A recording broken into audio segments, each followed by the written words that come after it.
Bantay panahon tayo. Makakausap natin live si Charmaine Varilla, weather specialist mula sa Pag-asa. Magandang umaga sa iyo, Charmaine. Yes, magandang umaga din po, Ma'am Susan, maging sa ating mga tigapakinig.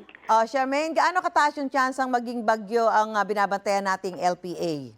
Yes, currently ay meron na itong medium chance na maging isang ganap na bagyo. So, antayin po natin yung mga next 2 to 3 days kung kailan ito tuluyan na magiging isang bagyo at abot ng tropical depression.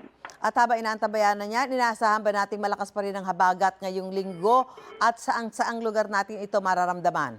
Yes po, no, so nakikita natin, especially sa second half nitong linggo, ay medyo may kalakasan pa rin po talaga yung ating habagat.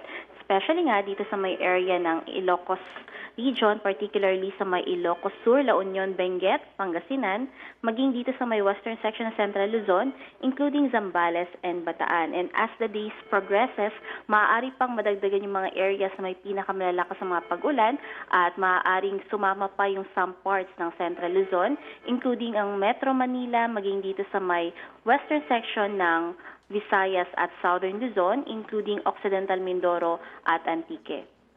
So ito ba aabot hanggang weekend? So nakikita po natin ay by weekend, posible na mas humina na po itong habagat natin. So mas magandang panahon na, especially sa malaking bahagi ng Central Luzon. However, dito sa may western section ng Central Luzon, including Zambales and Bataan, maging sa may western section ng Southern Luzon, including Occidental Mindoro, mas malakas pa rin po yung mga paulan by weekend dito na parts.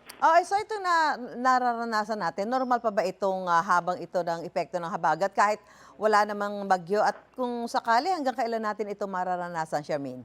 Yung mga significant po na mga pag-ulan, sa nakikita po natin, more on second half lang po within this week.